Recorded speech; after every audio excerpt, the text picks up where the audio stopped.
బంగారం, బ్యాంకులు, ఇతర ప్రైవేటు సంస్థల్లో ఉన్న విడిపించి కొనబడను. కొమ్మూరి గోల్డ్, ఆంధ్ర మరియు తెలంగాణ. నమస్తే, వెల్కమ్ టు మనం టీవీ. నా పేరు వలి. లైవ్ లో జాయిన్ అయ్యారు జనసేన పార్టీ రాష్ట్ర అధికార ప్రతినిధి అడ్వకేట్ రజనీ గారు. వారితో మాట్లాడదాం. రజనీ గారు నమస్తే. మేడం నమస్తే వలి గారు. రజనీ గారు, మాజీ మంత్రి రోజా గారి వ్యవహార శైలి ఇవాళ ఆమె తమిళనాడులోని ఒక దేవాలయం సందర్శనకు వెళ్లారు. దైవ దర్శనం పూర్తయిన తర్వాత అక్కడ పారిశుద్ధ్య కార్మికులు మేడం అభిమానం కొద్దీ వాళ్ళు రోజా గారితో ఒక సెల్ఫీ తీసుకుందని వచ్చారు. అక్కడ వారు రోజా గారు ప్రవర్తించిన విధానం, హావభావాలు పూర్తిగా ఏ విధంగా చిన్న వర్గాల్ని చిన్న చూపు చూస్తారనేది చాలా స్పష్టంగా కనిపించింది. మీరు పారిశుద్ధ్య కార్మికులు కదా, కొంచెం దూరం ఉండండి, ఎస్ అక్కడి నుంచి సెల్ఫీ తీసుకోండి, దగ్గరకు కూడా రాలేదు మేడం. గతంలో కూడా ఇలాంటి పరిస్థితి ఒకటి గుర్తుకొచ్చింది. ఆ అధికారంలో ఉన్నప్పుడు కొంతమంది సమస్యలు చెప్పుకోవడానికి వస్తే మీరేంటి అక్కడున్నారంటే ఇక్కడ దగ్గరికి రండి, మేమేమన్నా ఎస్సీ ఎస్టీలు అనుకుంటున్నామా, ఎస్సీ ఎస్టీలు మేమన్నా అంటరాని వాళ్ళు అనుకుంటున్నామా, అక్కడున్నారండి, పర్లేదు రండి, ముందుకు రండి అని చెప్పి మాట్లాడిన వీడియోలు కూడా చాలా మంది గుర్తు చేసుకుంటున్నారు. అంటే ఎస్సీ ఎస్టీలు అంటే ఇంత చిన్న చూప రోజా గారికి? ఈరోజు పారిశుద్ధ్య కార్మికులతో ప్రవర్తించిన విధానం కావచ్చు, అంటే అధికారం పోయినా సరే అహంకారం కానీ చిన్న వర్గాల్ని ఇట్లా చిన్న చూపు చూడటం కానీ ఇంకా వాళ్ళు మర్చిపోలేదు. ఇదే చూస్తున్నారు మేడం. ఎట్లా చూస్తారు ఈ పరిణామాలని, ఈ ఘటనలను? సార్, గతంలో రోజారెడ్డి గారికి బాగా తలపొగరు ఎక్కువ అన్న విషయం మాకు బాగా తెలుసండి. ఎందుకంటే మెగా కుటుంబానికి తెలుసు ఆవిడ పుట్టు పూర్వతరాలు మొత్తం. ఏ రోజు అన్నదమ్ములు ఒక్కరు కూడా ఆవిడ గురించి ఎప్పుడు అసభ్యంగా ఒక్క పదాన్ని కూడా వాడలేదు. మొన్న మధ్య ఎప్పుడో బండారు గారు మాట్లాడిన తర్వాత ఇప్పుడు తెలిసిందా అంటే మాకు ఎప్పుడో తెలుసు అన్నటువంటి కొంతమంది. సో వీటి అన్నిటికంటే మించి అది ఆవిడ సొంత agenda, what ever it maybe. ఆవిడ ఏం చేసి రాజకీయాల్లోకి వచ్చిందో, ఏం చేసి సినిమా రంగంలో నిలబడిందో, వాట్ ఎవర్ ఇట్ మేబీ. ఎక్కడి నుంచి ఎక్కడికి వెళ్ళాను, నా పునాది ఏంటి, నేను దేని మీద నిలబడి ఉన్నాను. భూమి మీద నిలబడి ఉండి ఆకాశం వైపు చూసినా తప్పలేదు, కానీ నేను ఆకాశంకో వెళ్ళిపోవాలని భూమి మీద పునాది కోల్పోతే మాత్రం చాలా ఇబ్బంది పడతారండి. ఆవిడకి బాగా నోటి దురుసు ఎక్కువ, నోటి దోల ఎక్కువ. అందుకనే జబర్దస్త్ కిట్ లో పనిచేసే పాపం ఆది లాంటి వాళ్ళు, చమక్ చంద్ర, వీళ్ళందరూ వీళ్ళందరూ ప్రచారానికి వచ్చినప్పుడు, లేకపోతే పవన్ కళ్యాణ్ గారి మీద అభిమానం వచ్చినప్పుడు మీరెంత, మీ బతుకులు ఎంత అనే పదాన్ని వాడింది. సో అప్పుడు ఆది గారు అనేవారు, మా బతుకుల గురించి ఎందుకులే మేడం గారు అని. సో ఈ రోజు ఆవిడ పరిస్థితి ఏంటి? నగిరిలో ఒక పెద్ద బంగ్లా కట్టుకొని చెన్నై పరిసర ప్రాంతాల్లో తిరుగుతుంది. ఇన్ని రోజులు సెల్వమణి గారిని తీసుకొని కనీసం తిరుపతి కొండెక్కన ఆవిడ ఈ రోజు చెన్నై గుళ్ళకి వెళ్తుంది. తిరుపతి కొండెక్కినప్పుడు ఆవిడ ఎప్పుడు భర్తను తీసుకొని రాలా, జగన్ రెడ్డి గారు ఎప్పుడు భారతి గారిని తీసుకొని రాలా, కోడాల నాని గారు ఎప్పుడు కుటుంబంతో రాలా, ఏది జగన్ రెడ్డి గారితో కలిసి వచ్చినప్పుడు. సో ఏంటో వీరికి ఉండేటటువంటి రిస్ట్రిక్షన్స్ మాకైతే తెలియదు. ఎనీవే, ఆ నోటి దురుసు తగ్గించుకోవాలి. తర్వాత మొన్న మధ్య ఒక సుమన్ టీవీలో ఒక ఛాలెంజ్ చేశారు, నేను ఒకసారి బయటకు వెళ్తాను, పవన్ కళ్యాణ్ గారిని ఒకసారి బయటికి రమ్మనండి, ఎవరి కోసం ఎక్కువ మంది అభిమానులు వస్తారో చూద్దాం అంటూ సుమన్ టీవీలో ఓపెన్ ఛాలెంజ్ చేసింది. కనీసం ఏ బలమైన పార్టీ అయినా పార్టీ ఆఫీస్ మీటింగ్లు పెట్టుకోవాలన్నా, పెద్ద పెద్ద నాయకులు వస్తున్నారన్నా లక్షల కోట్లు ఖర్చు అవుతుంది. కానీ మా నాయకుడు అటుగా వెళ్తున్నాడని తెలిస్తే, జస్ట్ క్యాజువల్ గా తెలుసుకున్నా కొన్ని లక్షల మంది జనం కుప్పలు తెప్పలుగా వస్తారు.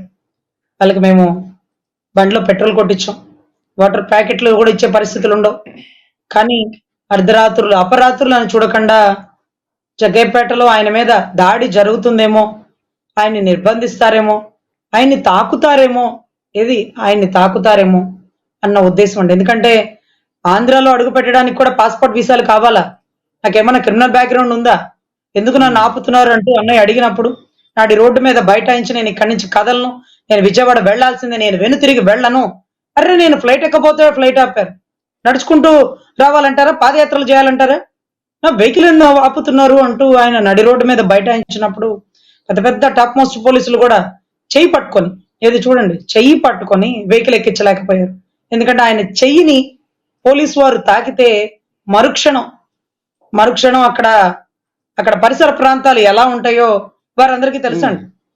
కుప్పలు తెప్పలుగా కట్టలు తెంచుకుని వచ్చేటటువంటి జనసేన కోపానికి, ఆ కోపాగ్నిలో రగిలిపోతున్న కోపాగ్నిలో బలవడం ఇష్టం లేక ఎక్కడికక్కడ పోలీసులు కూడా తాకకుండా, సార్ దయచేసి లేకండి సార్, ల్యాండ్ ఆర్డర్ కంట్రోల్ ఇబ్బంది అవుతుంది సార్, నేను వెళ్లాల్సిందే అంటే చుట్టుపక్కల ఉన్న జనాలు చూసి పాపం గౌరవ డీజీపీ గారు ఆర్డర్ ఇచ్చారట, మంగళగిరి పార్టీ ఆఫీస్కి వెళ్ళమనండి, ఇంకెక్కడికి వెళ్ళడానికి వీల్లేదని. మరేంటో ఆ రిస్ట్రిక్షన్స్, మా అన్న మీద ఏమైనా కేసులు ఉన్నాయేమో, బయటికి వెళ్లాల్సి వస్తే పోలీసు వారిని, సిఐడిని, సిబిఐని అడిగి వెళ్లాలో ఏమో మాకైతే తెలియలేదు. సో అటువంటి పరిస్థితుల్లో అన్న గురించి తెలిసి కూడా అటువంటి అన్నని, మీ అన్న వెళ్ళిపోయాడు రాజకీయాల్లోంచి, ఇక నువ్వున్నావు, నిన్ను కూడా నెట్టి పడేస్తారులే, లేకపోతే నువ్వెంత నీ బతుకెంత అని మాట్లాడిన ఆవిడ ఈ రోజు సెంటర్ లో మోడీ గారు పవనాలా తుఫానులా అంటూ, అంబానీ గారు ఏంటి ఏంటి నీ సక్సెస్ ఆఫ్ సీక్రెట్ అంటే, దేశ రాజకీయాల్లో రాష్ట్ర రాజకీయాల్లో జనసేన పార్టీ అంత కీలక పాత్ర పోషించింది ఏంటి, ఏంటి నీ గొప్పతనం, ఏంటి మీ సక్సెస్ కి సీక్రెట్ అంటుంటే నిజంగా నిజంగా నిజంగా మాకు కన్నీటి పర్యంతం అయిందండి. అన్న సాధించిన ఘనత ప్రగతి ఇవంతా ఈ డైమండ్ రాణి మురిగిన ఎన్నో మాటలకి ఒక్క మాట కూడా, ఒక మాట నాకు బాగా గుర్తుండే, అన్నయ్య అనేవారు, అన్న అన్ని మాటలు అంటుందన్న, పెద్దనేని అంటుందన్న, మెగాస్టార్ గారి కుటుంబాన్ని అంటుందన్న అని ఎంతమంది ఎన్ని చెప్పినా, రోజా నువ్వు కూడానా నా గురించి మాట్లాడావు, చీనా బతుకు నువ్వు, ఆఖరికి నువ్వు కూడానా అనే పదంలోనే ఎంత హాస్యాస్పదం ఉంది. అసలు దానికి బూతులు అక్కర్లేదండి, దానికి అసలు బూతులే అక్కర్లేదు. ఆయన ఎంత వ్యంగ్యంగా నువ్వు కూడా నన్ను ప్రశ్నిస్తున్నావు అంటే, నువ్వు నీ బతుకు మొత్తం నాకు తెలుసు అని చెప్పకనే చెప్పారు, బతుకు మొత్తం నాకు తెలుసు అని. కానీ అదే పదాలు అధికారం పోయిన తర్వాత, ఓడిపోయిన తర్వాత అసలు రోజా గారు ఆంధ్రప్రదేశ్ లో ఉండలేదు, మొత్తం తమిళనాడు అటు ఇటు తిరుగుతున్నారు. కానీ ఇక్కడ ఎందుకని ఉండట్లేదు మేడం? ఇక్కడే రాజకీయాలు చేసిన వ్యక్తి, ఇక్కడ మంత్రి అయినా ఆమె ఎందుకు అసలు ఇక్కడ ఉండకుండా ఎందుకు పోతున్నారు? నగిరిలో భయభ్రాంతులైన పరిస్థితి అయితే ఉందండి. ప్రోటోకాల్ తీసుకొని నగిరిలో తిరగాలి, ప్రొటెక్షన్ పెంచుకోవాలి అంటే వస్తారు, పరువు పోతుంది. ఇప్పుడు పాపం గెలిచిన పెద్దిరెడ్డి గారు కూడా నాకు ప్రొటెక్షన్ ఇవ్వండి నా ఊర్లోకి వెళ్ళాలంటే అంటున్నారు. అదేంటి సార్, మీరు అక్కడ ఎమ్మెల్యేగా గెలిచారు, మీకు జనబలం ఉంది అంటే, జనబలం ఉందా జగన్ గారి బలం ఉందో తెలియని పరిస్థితి అండి. సో ఇక్కడ శత్రువులు ఎవరంటే వైసీపీ రెండుగా విడిపోయింది. ఇది ఇంపార్టెంట్ పాయింట్ అండి. ఎందుకంటే మొన్న మధ్య ఎవరో ఒక నాయకుడు కొడుకు కూడా మాట్లాడడం జరిగింది, పెద్ద పెద్ద వాళ్ళు పనికిమాల పార్టీలో చేరి పార్టీని ఇలాగా విధ్వంసం చేశారు అని. ఏదైతే నర్సరావుపేట మాచర్లకు సంబంధించినటువంటి, మాచర్ల కదండి, గురజాలకు సంబంధించినటువంటి ఒక ఎమ్మెల్యే, ఇది కాసు మహేష్ రెడ్డి అనుకుంటా, కాసు మహేష్ రెడ్డి గారు మాట్లాడుతూ చెప్పారు, మధ్యలో వచ్చిన వాళ్ళ వల్ల నాశనం అయిపోయింది పార్టీ, ముందు నుంచి వచ్చిన వాళ్ళు జాగ్రత్తగా కాపాడుకుంటూ వచ్చారు, ఈ రకంగా జనాల మీద దాడి చేయడం, వ్యక్తిత్వ హననం చేయడం, దీనివల్ల పార్టీ పడిపోయిన పరిస్థితి వచ్చింది, ఈ పార్టీ ఓడిపోవడానికి వాళ్లే కారణం అంటూ కూడా ఇండైరెక్ట్ గా డైరెక్ట్ గా ఇచ్చేసారు. ఇప్పుడు వైవి సుబ్బారెడ్డి గారికి విజయసాయి రెడ్డి గారికి జరుగుతున్నటువంటి డిస్కషన్, విజయమ్మ గారిని కూడా వైజాగ్ లో గెలవనివ్వలేదండి. వైజాగ్ లో అరకు పరిసర ప్రాంతాల్లో గంజాయి పంట విచ్చలవిడిగా పండుతుంది, కంటైనర్ కొకైన్ హెరాయిన్ ఇచ్చేస్తుంది, ఇవన్నీ కూడా తిరగదోడుతున్నారండి. కానీ వీటన్నిటి గురించి కాదండి, ఈరోజు విజయసాయి రెడ్డి గారి మీద ఎలిగేషన్ వచ్చినప్పుడు మరెందుకు రోజక్క అక్కడ నుంచి ప్రెస్ మీట్ ఇవ్వకుండా భర్త సెలవమణి గారితో ఉళ్ళు గోపురాలు దిగేస్తుంది, ముక్తి కావాలంటుందా, అతి తొందరలో కేసులో ఇరుక్కోకుండా ఉండాలని ప్రార్థిస్తుందా? తప్పు ఈ చోట కర్మ ఈ చోటే అంటారు చూడండి. అనుభవించడానికి చెన్నై నుంచి నగరికి రావాలి, నగరి నుంచి అమరావతి హైకోర్టుకు రావాలి, రాజమండ్రి సెంట్రల్ జైలుకి రావాలి, ఇంకా చాలా చాలా ఘట్టాలు ఉన్నాయి, చాలా చాలా సుదీర్ఘ ప్రయాణాలు ఉన్నాయి. ఎనీవే, కానీ రజనీ గారు, రోజా గారు ఎందుకని అంటే బడుగు బలహీన వర్గాల్ని మొదటి నుంచి కూడా ఒక చిన్న చూపుతో చూడటం, దగ్గరికి కూడా రాకపోవటం, వాళ్ళని దగ్గరికి రానికపోవటం ఒకటి. ఇంతకుముందు నేను ప్రస్తావించినట్టు ఒక సమస్యను చెప్పుకోవడానికి వస్తే దగ్గర రాని, నేనేమన్నా ఎస్సీ ఎస్టీనా, నేనున్నా అంటరాని దాన్నా పర్లేదు రండి అంటే, ఎస్సీ ఎస్టీలు అంటరాని వాళ్ళ ఆమె ఉద్దేశంలో ఎట్లా అర్థం చేసుకోవాలి? మొదటి నుంచి కూడా వారి వైఖరి అదే విధంగా ఉంది. అఫ్కోర్స్ సార్, చింత చచ్చిన పులుపు చావదు అన్నట్టుగా రెడ్డి అంటే ఈ రోజా రెడ్డి, జగన్ రెడ్డి నాకు తెలియదు కానీ సార్, 3 సార్లు గన్నవరం ఎమ్మెల్యేగా నిలిచి గెలిచినటువంటి పుచ్చలపల్లి సుందరయ్య గారు రెడ్డి సార్, ఒక కమ్యూనిస్ట్ వాది. కానీ పేరు చివర తోకలెందుకు, ఊరు చివర పాకలెందుకు అంటూ పేరు చివర రెడ్డిని పక్కన పెట్టి పుచ్చలపల్లి సుందరయ్య అంటూ కమ్యూనిస్ట్ వాదాలు నింపుకున్న వ్యక్తి తరిమెల నాగిరెడ్డి గారు సార్. ఆయన ఇంటి పేరు తరిమెలేమో అనుకున్నాను, కాదు సార్, ఆయన ఊరి పేరు తరిమెలట. అంత గొప్ప వ్యక్తి, కమ్యూనిస్ట్ ఆదర్శాలతో ఈరోజు చిన్న వయసులోనే ఆస్తులు పంచి, తండ్రి తప్పు చేసినా తండ్రి పీక మీద కత్తి పెట్టి కమ్యూనిస్ట్ ఆదర్శాలు నెలకొల్పినటువంటి వ్యక్తి. సో ఇటువంటి రెడ్లను నేను చూశాను, కానీ ఇదేం రెడ్డి సార్? ఈరోజు ఎస్సీ ఎస్టీ వాళ్ళంటే అంటారాని వాళ్ళ, మేమేమన్నా ఎస్సీ ఎస్టీలు అనుకున్నారా? రండి అంటే ఎస్సీ ఎస్టీలు అయితే రాకూడదు మరి. ఇంకా అంటరానితనాన్ని దూరం పెట్టడానికే కదా అంబేద్కర్ గారి పాపం రాజ్యాంగంలో కీలక పాత్ర వాళ్ళకంటూ పోషించింది.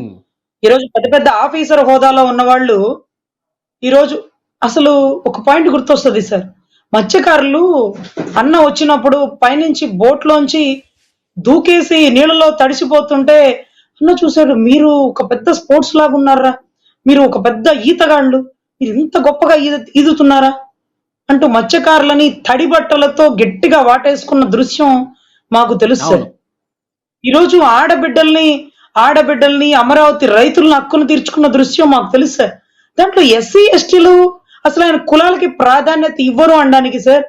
ఆయన ఏదైతే కౌలు రైతులు చనిపోయినప్పుడు ఆత్మహత్య చేసుకున్నప్పుడు అన్న దాంట్లో ఎక్కువ మంది వైసీపీ వాళ్ళు ఉన్నారన్నా అంటే వైసీపీలు ఏంటి, టీడీపీ ఏంటి, వైసీపీ ఏంటి, జనసేన ఏంటి? ఈరోజు రైతు చనిపోయిన కౌలు రైతులు ఆత్మహత్యలు చేసుకున్న ప్రతి ఒక్కరికి ఇవ్వండి. దళితులన్న వాళ్ళందరూ జగన్ గారి వైపే ఉంటారంటే అరే కులం ఏంటి, మతం ఏంటి? అన్యాయం జరిగినప్పుడు పోరాడడానికి, అన్యాయం అయిపోయినప్పుడు వాళ్ళకి సహాయం చేయడానికి నేను అవన్నీ చూడను అంటూ ఒక మత్స్యకారుడిని అసలు నదిలో దూకి తడిచిపోయినటువంటి మత్స్యకారుని హత్తుకున్నప్పుడు మట్టి మీద ఆయనకుండే చిత్తశుద్ధి ఏంటి, మనుషుల మీద ఆయనకి ఇచ్చేటువంటి ప్రాధాన్యత ఏంటి, ఇవన్నీ కూడా తెలుస్తున్నప్పుడు ఇలాంటి రాజకీయ నాయకులు ఎందుకు సార్ ఆయన బాటలోకి వెళ్ళలేకపోతున్నారు? సిగ్గనిపించట్లేదా? ఎస్సీ ఎస్టీలు అంటే మీరు దూరంగా ఉండాలి, ఎస్సీ ఎస్టీలా నేనేమన్నా, నువ్వు రెడ్డి పుట్టక పుట్టావనే కదా నీకు ఈ పొగరు? ఏంటి నీ కులంలో గొప్ప?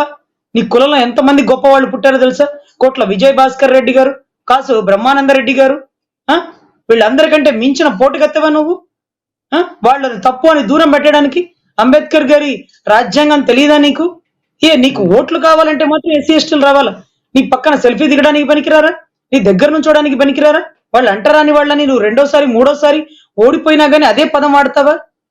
సిగ్గనిపించట్లా? నువ్వు ఆంధ్రాలో లేవు, తిరగలేవు, ఆంధ్రాలో తిరిగే ధైర్యం లేదంటే నీకంటే వాళ్ళు నయం కదా. అశుద్ధాన్ని శుద్ధి చేస్తారు, మరి నువ్వేం చేస్తున్నావు? అశుద్ధాన్ని క్రియేట్ చేస్తున్నావు. నీకు వారికి తేడా లేదా? నీకంటే వాళ్ళే గొప్ప. డిగ్నిటీ ఆఫ్ లేబర్ అనేది గుర్తుపెట్టుకోవాలి సార్, తప్పది. సో ఖచ్చితంగా ఆవిడ ఏ పరిస్థితిలో ఉంది, ఏదైతే జబర్దస్త్ వాళ్ళని నువ్వెంత, నీ బతుకులెంత అని మాట్లాడింది, పవన్ కళ్యాణ్ గారిని దూషించింది, మెగా కుటుంబాన్ని, ప్రతి ఒక్కరిని తక్కువ స్థాయితో చూసేటటువంటి ఓసి కేటగిరీలో ఉండేటటువంటి రోజారెడ్డి గారు దళితులంటే తక్కువ వాళ్ళు కాదు. వాళ్ళు సమాధానం చెప్తారు, సరైన సమాధానం చెప్పినా గానీ నీకు సిగ్గు రాలేదు, ఇంకా నీలో మార్పు రాలేదు, కుక్కతో ఒక వంతకర్రలాగా రాష్ట్రంలో తిరగలేక పక్క రాష్ట్రంలో తలదాల్చుకున్నా సరే నీ బుద్ధి మారదు అని మరొక్కసారి నిరూపించారు డైమండ్ రాణి గారు. నువ్వు కూడా రోజా నా గురించి మాట్లాడుతున్నావు, నువ్వు ఆఖరికి నువ్వు అని నా అన్న ఎందుకు అన్ని సార్లు నువ్వు అన్నాడో, నువ్వు ఎక్కడెక్కడ కనపడ్డావో, ఎక్కడెక్కడ రంగ ప్రవేశం చేసావో ఇవన్నీ అన్నకు తెలుసు. కానీ అవి నోరు విప్పి నీ స్థాయిని దిగజార్చాడు కాబట్టి నా అన్న ఎప్పుడు ఆ స్థాయిలో ఉంటాడు, నువ్వెప్పుడు ఈ స్థాయిలోనే ఉంటావు. నువ్వింతే, నీ బతుకింతే అని రాష్ట్ర ప్రజలు నీకు సరైన సమాధానం చెప్పారు, నిన్ను ఓడించి. చూద్దాం మేడం, రోజా గారు ఇకనైనా తన పద్ధతి వైఖరి మార్చుకుంటారో లేదో చూడాలి. Thank you very much Rajani garu. నమస్తే.